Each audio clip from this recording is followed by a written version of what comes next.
Welcome everyone to Marketer of the Month. Today we have a guest from Luminate. So Jamie works in Luminate and he focuses on media insights and industry relations, specifically focused on the music industry. So to get started, we're going to learn a little bit about Luminate. So Jamie, welcome to the show. And can you give us a little bit of information about Luminate and what you guys do? Yeah, for sure. Well, thanks, Randy. Thanks for having me. Really excited to be here today as we're in Austin. But Luminate is the most comprehensive data set for the music industry here in the United States. A lot of people do know us as the data company that powers the Billboard charts, but we have over 500 daily sources of data that come to us from all over the world. So we're able to really get eyes on music consumption. We have insights research out in international territories as well to really put that consumer why to the consumption what. And that's just on the music side. We also have a film and TV division as well, where we're doing some really interesting things. And then we also have a data enrichment offering, which is really helping to try to solve some of the challenges and metadata issues as well. Very interesting. Very interesting. And so, I was curious around how you got into Luminate. I know you have a very interesting career trajectory, having worked at indie agencies, and then ending up at Luminate. Can you just quickly give us an overview of like how you kind of ended up at Luminate and why you chose it? Yeah, definitely. So I'll start where I am right now. So Vice President, Music Insights and Industry Relations, and what my role at Luminate is is to try to help make sense of a lot of the big music industry trends, and then share those out to broad audiences. So we have a couple of flagship reports that I work on, like the year-end report, mid-year report, and others conference presentations. Really, just taking a massive amount of data and helping the industry make sense of what's going on. Now, kind of started there because my career, I spent about 8.5 years at a major label in digital marketing, digital strategy. I also worked at a independent music row company, more in the artist services world. So I think that, when looking back on my career and all the different steps, whether it was, the artist services world or the major label digital strategy world, it's all been about harnessing data to activate and market for an artist to really engage fans. Very interesting. So one of the things that I find interesting is how the digital strategy must have changed over the course of your career. And so how do you think through like artists where they're kind of getting all this data and obviously a lot of it is from Luminate and they're basically trying to make a decision in terms of how do we kind of activate our audience? How do we grow our audience? How has that first changed over the course of your career, and where do you see people kind of focusing on now in terms of how to build that audience? Yeah, sure. And that's a great question. So, you know, one of the things that's been so cool, especially about the last 10 years, 15 years, is that there is so much more data, right? And I guess that's kind of a blessing and a curse because there's so much to sift through. So you got to also kind of get rid of some of the noise that's out there. But I would say that in today's world, there is so much more data that's available. So you really can use that as guideposts for your decisions, whether it's, hey, where do I want to tour? What cities? Who's playing my music? Who's over indexing that?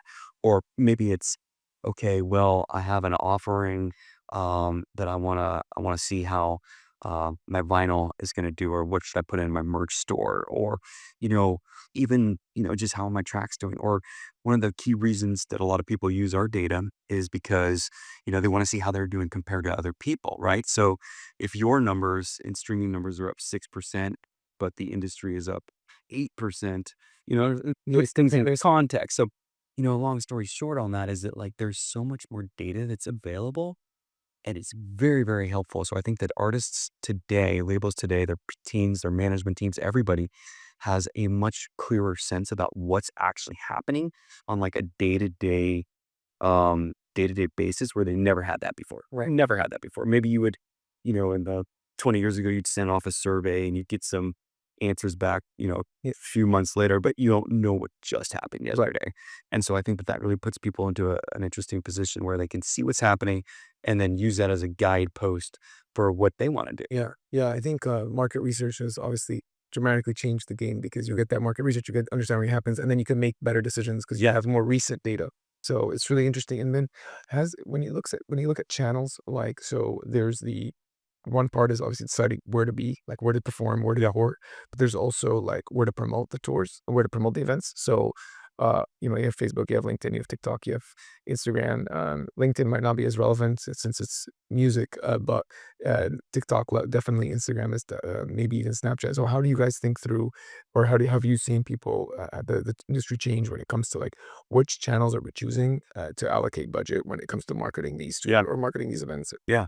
Well, I think probably the most efficient and smartest strategies that I've seen are really understanding who's the audience you want to go after and where are they, right? Because, you know, let's just, a big social platform of choice, right? Maybe everybody's on Instagram or everybody's on TikTok or everybody's on Snapchat or everybody's on, but does that mean it's totally right for you and your fans? I mean, I guess that really, those are some questions that you need to answer. And of course, maybe all of those are correct and those are right. But, I think where you start to get a little bit savvier about it is when you can actually start to identify where your fans are, or at least your targeted fans, the ones you want to engage with the most, Right.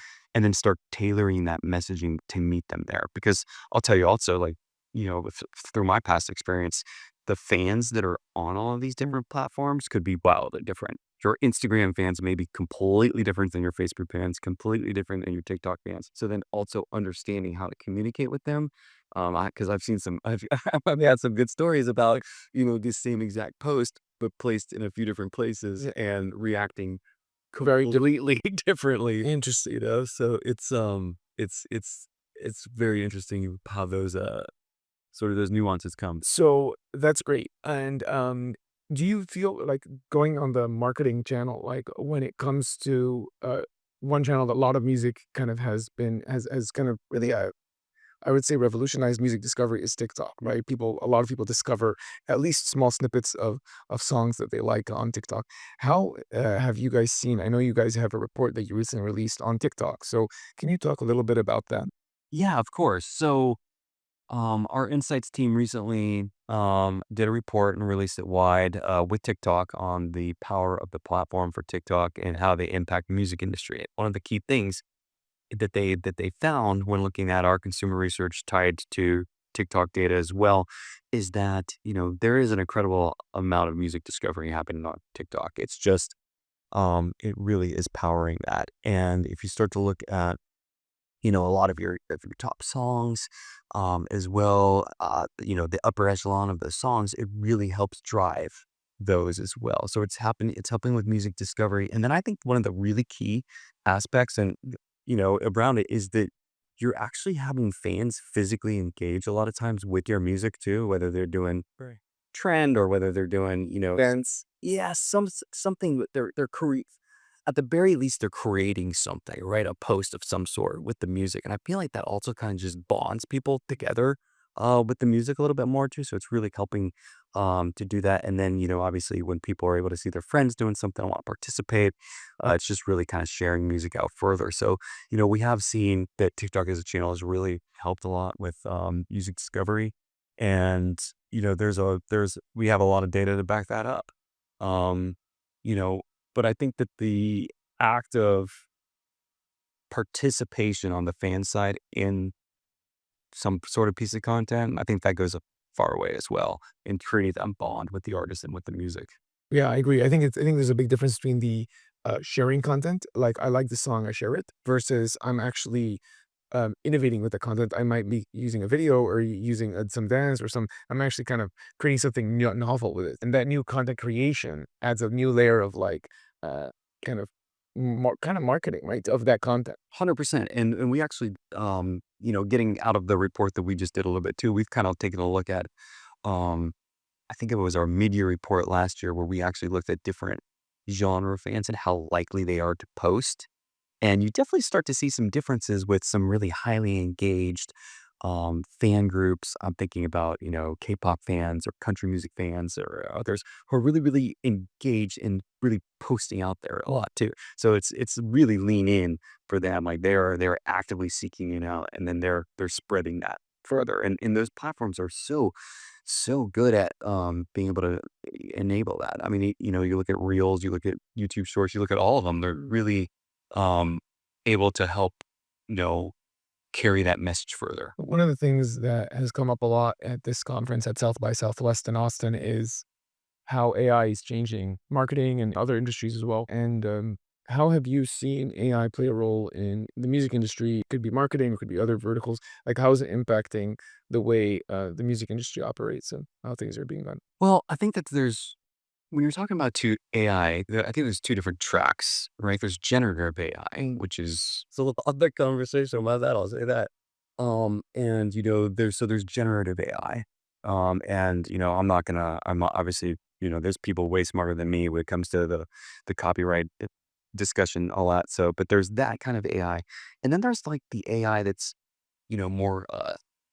more tool or function or, not creating something, but actually, Analyze. um, analyzing it, helping you to do things faster, helping you to understand audiences better. And I think that so there's two different AI tracks, and I really do think that the latter of sort of the tools and the functions and the ability to, help, um, go through music data at scale. I mean, these sorts of things, like that's really important stuff that could really speed people's jobs up and bring them to answers faster. So I think that we're kind of seeing it used as a tool, which is the latter that I was talking about, and then also, sort of the generative AI. And those are two separate things, but I think, obviously the both huge conversations in the industry right now. And I think that, there's a lot to be, figured out about it still. That's for sure too. I was just in a panel and they were talking about it and how much still needs to be figured out. Right. But I'm also fascinated again about how to use it as a tool, scaling, getting you to the answers that you need faster, and it does seem to help with those sorts of questions as well. Yeah, I think in the short term, right, the usage of AI as a tool to help understand that customers help understand where to market, how to market your messaging, just that from all those areas, it makes a lot of sense. And then over time, we're going to figure out how this generative works because I think, especially in the music industry, if it's just obviously using music already created, and then if it's using, you know, millions of songs, how do you allocate all future revenue that this AI song generates is going to be a very difficult question that the music industry has to figure out. But also, other industries need to figure it out. The publishing industry, they all need to figure out Yep. how they're going to allocate credit because it's not as direct as I'm taking all this information from one musician and then recreating. I'm taking it from the average of all these musicians, and then I'm trying to create something new. You're right. It's really a question for all creatives in all arts, right? And yeah, its impact is wide reaching. Yeah, it's going to be, interesting to see how that develops over time. So the next thing I was wanted to talk to you about was I know you're doing a panel on superfans. Yeah.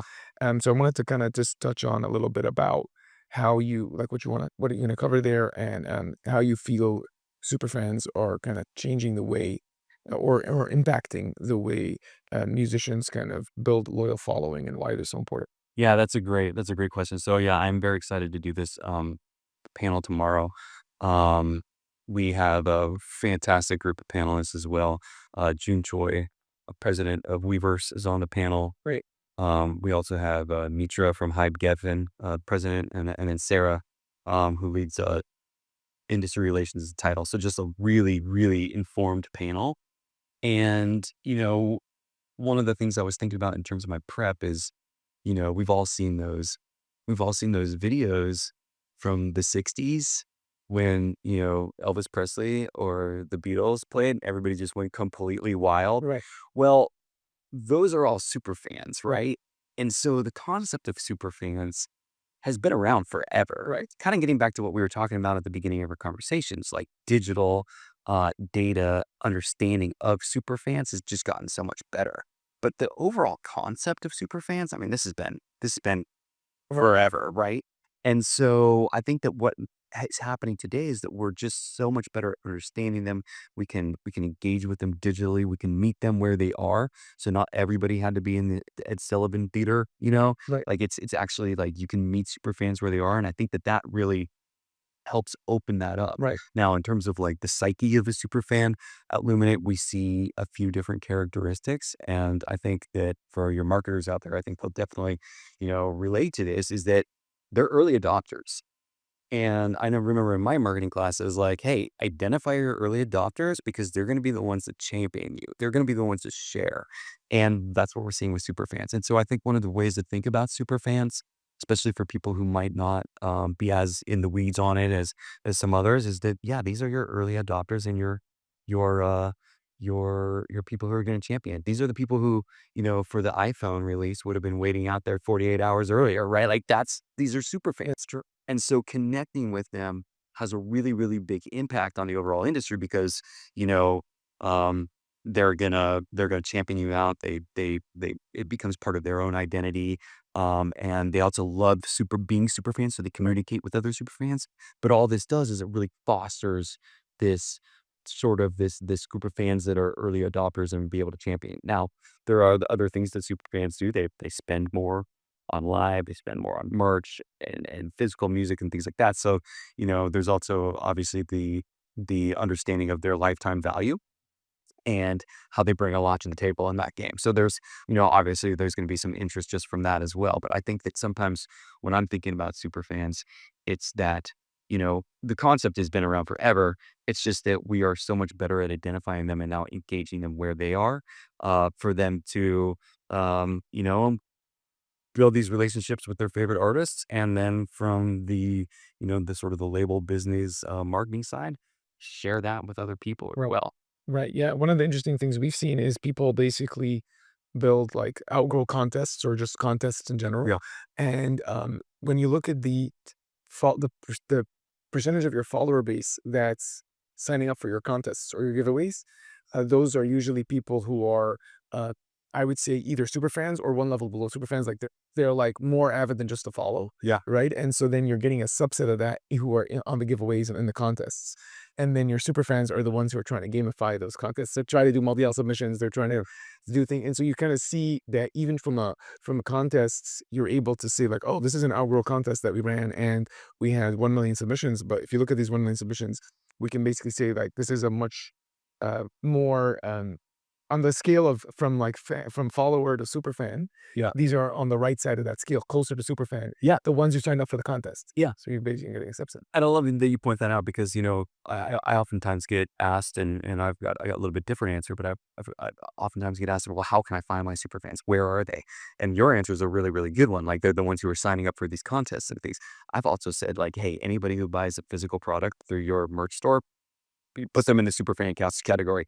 And so I think that, but that's sort of how the beauty of data is being able to start to looking at this and being able to say, okay, well, how can I identify, like, or where do I know where they are? All right, really messed up my phrasing, but like, how can I find them? Because, you know, all of that value that we just discussed is also, once you've been able to locate them, right? So, Yeah. your example was a fantastic one in terms of like, okay, well, how do I know which group of my fans are the super fans, that I should, engage with on the front end? Yeah, and I think the interesting part is like if you were to analyze the superfan base in the old way we do like the old way you would do a superfan analysis is you would basically put people um maybe into two or three categories of like low engagement, medium engagement, high engagement, and zero fan be high engagement. Today with AI, I think that changed the game because now you can even say there's different types of super fans. There's a super fan who might be an older person who can't go to watch me live, Yeah. but they like love my music and they buy all my merch. There's a super fan who might be young who travels around the country to see me tour in different locations. And then those are different types of super fans. You might want to message them differently, give them different offers and different messages that pre-AI you couldn't do. It was like not possible to go through a million possible super fans and then segment them. It's segmented. Now you can. It's a lot easier, right? Yeah, it's a lot easier to do that at scale. You're right. Yeah, yeah, I would have thought about like some of those, those big data programs. I'm thinking about like the SPSS and the world of like kind of like trying to analyze for cluster analysis. I'm like all figuring all that out. But you're right. Those are the sorts of things where like it opens that up to other people too, right? Maybe you're working in a small management team and you don't have the resources to be able to go out and do all of those programs. Maybe there's a way to start to look at your data a little bit differently using AI and helping you get there to be Right. able to bring those insights to more people. Yeah, because now the offers you don't have to you're not predefining the offer Yeah. you're telling the AI to basically figure out, "Okay, like, this guy or girl has gone to these many shows of mine and bought this type of merch. What makes sense for me to give them as an offer or for me to engage with them?" And you can kinda make categories. I think I know on X.com, they have a subscription and you can give like different benefits to subscribers. And so you have followers who are not paying anything, and then you have subscribers who are paying money, and then you can give them benefits for subscribers, and you can say, oh, this guy's paying, $200, 50, this guy's paying $50. I'm going to give them different benefits. Definitely, and you are starting to see that right catch on with the Patreon model. Patreon as well. Those sorts Exactly. of things, like, there are other platforms that are doing that too, and that is one thing that I've kinda got my eye on too, is how that continues to build it here in the US as well. I know that the idea of tipping artists is probably a little bit bigger, has been a little bit bigger in some other countries, but sort of the Patreon model and then one you just described, I am interested in, how that will kind of progress in the US as well. Yeah. Yeah. And that would be cool actually to think about even how it plays out in publishing. If someone writes an amazing blog post and you want to tip them, what's a good mechanism to tip them? Yeah. So it's going to be interesting to see how that plays out. But yeah, we're in like this time of uncertainty, but also excitement and energy, and to see which model is going to win, and there might be many models that work and in the future that kind of work. So it's exciting times. Um, so those were the, kind of the main things I wanted to cover. Is there anything that you wanted to kind of um, in closing? I like to ask questions around like advice that you'd give for people in the music industry or people who want to get into music. What kind of general advice would you give them? And yeah, what would you kind of like? Yeah, well, kind of talking about super fans in a little bit of a way is that I think that music and film and others, other creative pursuits, I think are really, really interesting in terms of uh, the the stakeholder dynamics. And what I mean is that, in the music industry, the artists are obviously passionate about the music, right? Like they wouldn't be artists if they weren't passionate. Your fans are, you know, a lot of them are very, very passionate about it as well. So your consumers are passionate. And then what I have found is that in the music industry, your staff and your employees and your teams are passionate as well. Now, I can't think of a ton of industries that where all sort of, your whole 360 of stakeholders are all passionate. Um, Film, Yeah, maybe, I could see gaming, it's sort of these arts pursuits, I yeah, think yeah, yeah. are probably where that lands. But, what I would get back to the advice question, and I've thought about this as well, is that, I think it does take like a certain amount of passion for it. But what I've found is, if you have the passion for it and um, you kind of self-sustained by that passion, right? Because the music industry is not an easy place. True. But if you have that passion, I think that that's probably the number one thing you can have is the passion. And I don't know if it's, for me, it was digital stuff and marketing. Maybe it's, production or sound engineering or what, live. But if you have that passion, get involved and kind of follow that passion. And I think there's probably a spot for whatever you're interested in inside the music industry, but just really dial it in on what you're most passionate about because I feel like that will help sustain you even through like the trying to get your career going. I agree, actually. I think it's hard to, when you see a broad industry, it's hard to kind of say, okay, what's my role in that industry? Whereas when you actually work in a specific role, you say, I like it, I want to stay doing it, or oh, I met this other guy who's doing something else in the company, but I actually think that's better for me, and I moved to there. So you kind of find your niche and find your role over. Yeah, yeah. Sometimes I'm told people too, like, especially if they're just out of school, like sometimes it's better just to get your foot in the door and then you can try to figure out what it is that you really want to do. Because it is competitive out there and there are, a ton of jobs out there and there's always going to be a lot of people going for every single one. So sometimes it is also better just, to get your foot in the door and then discover your passion to kind of follow it. Right, yeah. Through that experience, you're gonna learn and see things, even if it might not be exactly what you wanted to do at the beginning. So yeah, that was kind of all I wanted to cover, and I wanted to thank you for coming on the show. This was a great podcast, and really enjoyed it. Fantastic, Randy. Well, thanks so much for having me. I've enjoyed it too. This is a great, thing about South by or these other conferences. You get to connect with people and talk with people, and typically they're pretty passionate about the same things. That's true. Yeah, that's the cool thing about these conferences. You get that bonding. Yeah, right. Thanks a lot.